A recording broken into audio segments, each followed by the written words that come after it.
नमस्कार दोस्तों, मैं अभिलाष थपलियाल। जैसा कि हम जानते हैं कि 5 नवंबर को हुए अमेरिकी राष्ट्रपति चुनाव का परिणाम हमारे सामने आ गया है और डोनाल्ड ट्रंप एक बार फिर से अमेरिका के राष्ट्रपति चुने गए हैं।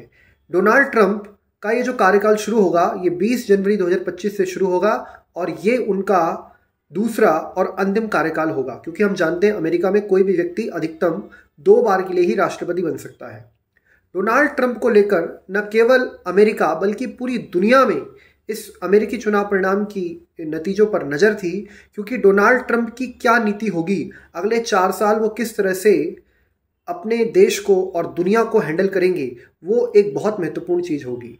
डोनाल्ड ट्रंप जैसा कि हमेशा से कहते आए हैं और जो उनकी नीति का एक इम्पॉर्टेंट पहलू भी है, अमेरिका फर्स्ट, यानी अमेरिका के जो अपने इंटरेस्ट हैं, अमेरिका की जो अपने आंतरिक मुद्दे हैं, उनके ऊपर उनका ध्यान होगा।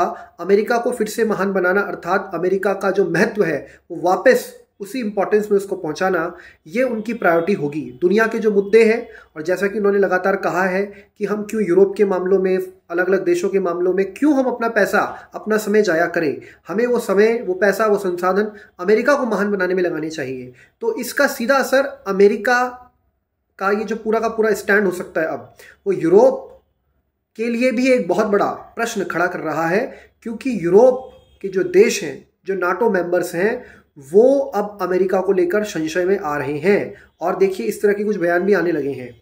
ट्रंप का जीतना रशिया यूक्रेन वॉर के लिए भी एक बहुत बड़ी चीज़ है, क्योंकि यूक्रेन को क्या जो सपोर्ट अभी तक अमेरिका से मिल रहा है वैसा सपोर्ट जारी रहेगा, ये एक देखने वाली बात होगी। रही बात इजराइल और पूरा का पूरा मिडल ईस्ट में जो पूरा का पूरा स्थिति बनी हुई है इस समय, तो इजराइल को फुल हैंड, फ्री हैंड क्या अमेरिका द्वारा दिया जाएगा, जैसा कि उसको मिलता है सपोर्ट। हालांकि डेमोक्रेट्स हो चाहे रिपब्लिकन हो, इजराइल को सपोर्ट हमेशा दोनों तरह की पार्टीज देती हैं। बट अब ट्रंप के काल में, ट्रंप के शासनकाल में क्या इजराइल को और ज़्यादा फ्री हैंड मिलेगा, ये भी देखने वाली बात रहेगी। रही बात चाइना की, तो चाइना के ऊपर जैसा कि आप जानते हैं पिछले कार्यकाल में भी ट्रंप ने बड़े स्तर पर सैंक्शंस लगाए थे। एक तरह से ट्रेड वॉर दोनों के बीच में, टैरिफ वॉर दोनों के बीच में छिड़ गया था। तो ये अब चाइना का जो एक प्रकार का साउथ चाइना सी में हेजेमनी है, उसको भी काउंटर करने के लिए ट्रंप आगे क्या करते हैं, ये भी देखने वाली बात होगी। साथ ही साथ क्वाड जैसे संगठनों का महत्व, जो कि पिछले 4 सालों में मैं बोलूँगा थोड़ा धूमिल हुआ, उस क्वाड संगठन का महत्व भी बढ़ेगा। भारत के साथ यूएसए की इंगेजमेंट बढ़ेगी। साथ ही साथ अगले ही साल क्वाड का समिट भारत में होने वाला है। ट्रंप अपने शासन के दूसरे कार्यकाल के पहले ही साल में भारत की यात्रा करेंगे।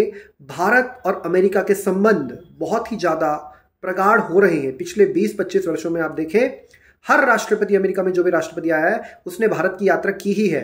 तो आप देखते हैं कि ये जो आगामी